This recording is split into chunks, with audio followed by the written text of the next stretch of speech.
to defend science? Because we know that when you defend science, you are defending the health and welfare of the American people. Isn't that right? Now, I am just thrilled to be here with so many mad scientists. And you should be mad, and you should be angry, and everybody in America should be mad and angry about what we are witnessing right now in our country, including the illegal and reckless attacks on science by Elon Musk and the Trump administration.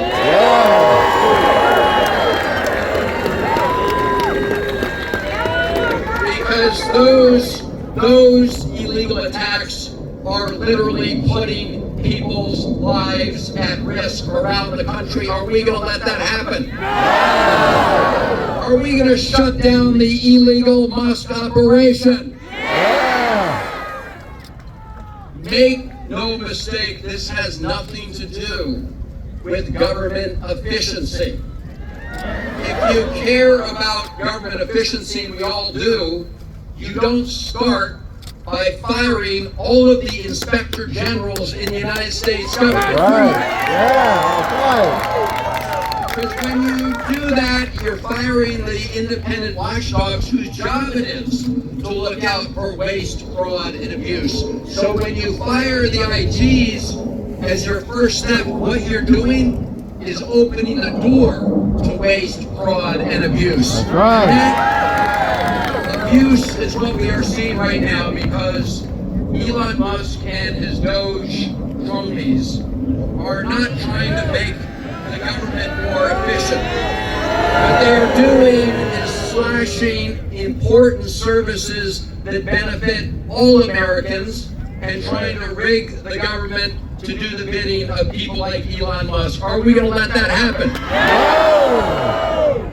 And we are seeing that, of course, in these attacks on science. Starting with the attacks on the National Institutes of Health.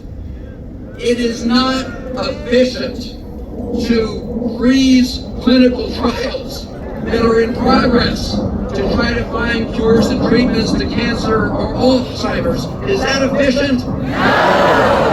No, what that is putting people's lives at risk.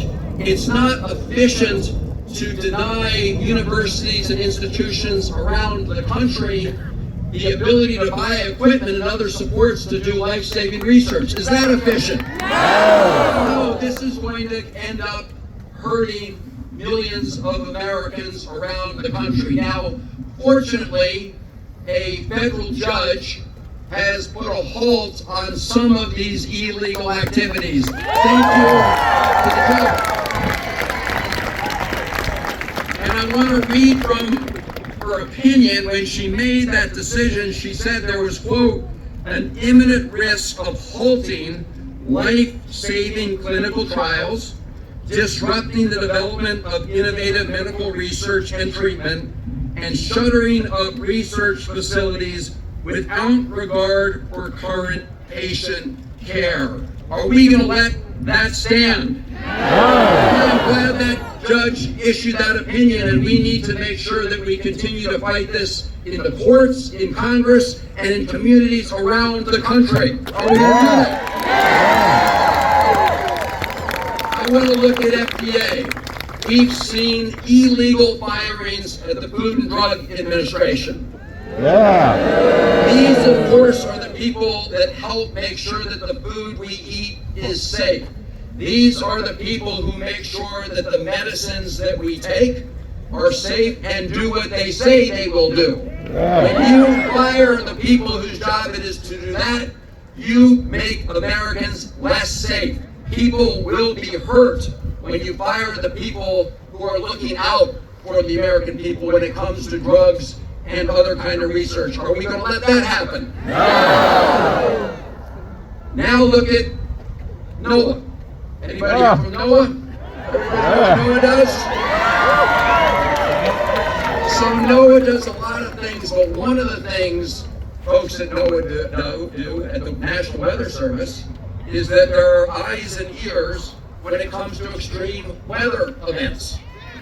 So when you close your eyes and plug your ears, Americans will be put at risk. They will die. If you don't know an extreme weather event is coming your way, you don't have the time to take shelter.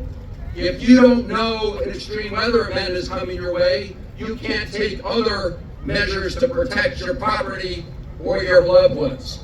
And so knocking out the National Science Foundation, NOAA, is going to have that impact. Are we going to let that happen? No. And of course, there's the National Science Foundation.